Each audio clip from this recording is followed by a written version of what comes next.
Well, good evening, YouTube pipers.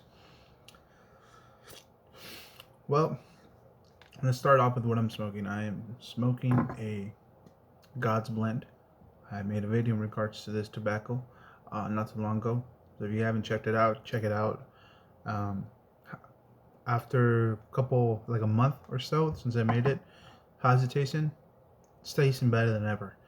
Um, it's only gotten sweeter, a little bit more aromatic. For some reason, it doesn't have an amazing room note,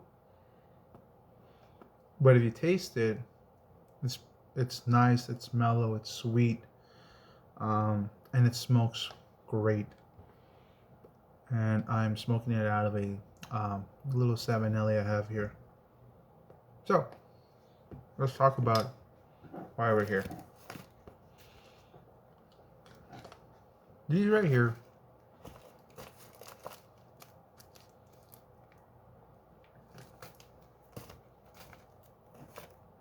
were my favorite tobaccos. And if I have to call this video something, I'd probably call it tobaccos I grew out of.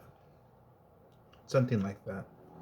And I wanted to talk about it because a lot of intermediate pipe smokers and beginner pipe smokers are probably like me. When I used to look videos for these kinds of blends, Captain Black, Blenders, Gold, I always heard bad things about it. Every video I would see, they would just describe it as a one-note tobacco or heavy casing, and I didn't know what the hell they were talking about because at that moment, those were my favorite tobaccos. The Captain Black, I would get it from Pipes and Cigars, and the Blender's Gold I would get from my Walgreens. And even Blender's Gold, to me, was amazing. It was bready, it was cherry, it was everything I liked about it. So, what happened? Well, what happened was I never went into smoking pipes or tobaccos, or smoking tobaccos in pipes. I never went about it as how can I get more douchier or how can I get more picky about it.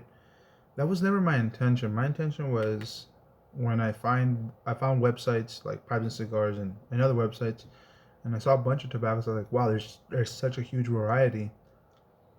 I want to try them. So I started to try them, and I remember there were some blends that when I first got them, they were really strong. One of them was this one right here, Family Reserve, 4th generation. I remember trying that. I was like, wow, that's just gross. And next thing you know, fast forward a couple years, like a year later, and it's one of my favorite blends. It's one of those I can't smoke in the house because it doesn't have a very pleasant room note, but the flavor complexity of it is just amazing. And like I said, it's not one of those things that I just sought after how to get rid of my favorite blends. It's just happened all of a sudden. I tried to come back to them, and that was this month, or last month, that I was out of tobacco, and I was like, oh, you know what? I'm gonna go to my good old favorite blends right here, and they weren't the same.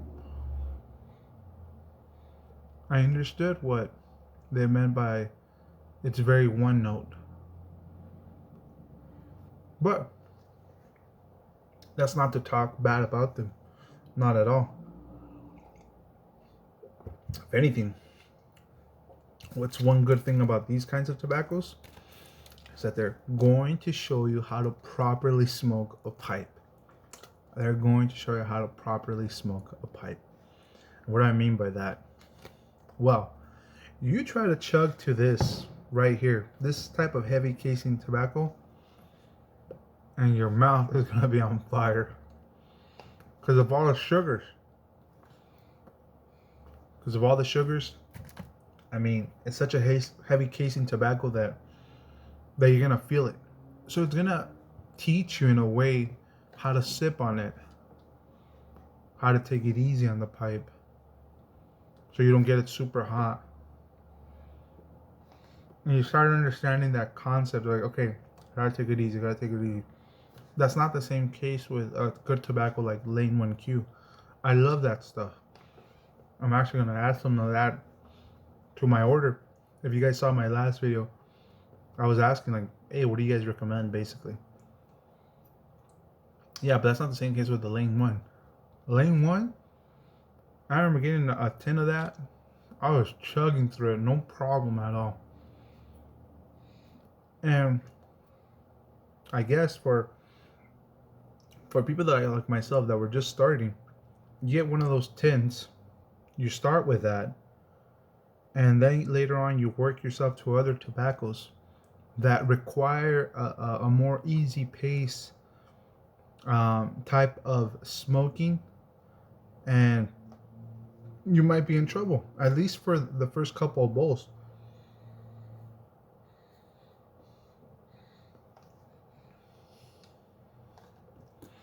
So I guess what I'm trying to say is, it doesn't matter where you start. You can start off like me.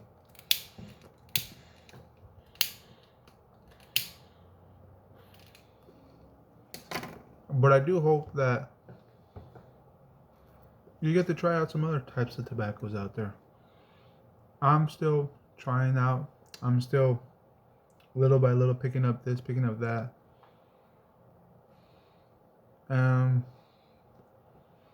What's there more to say? It's an awesome hobby if you're getting into it.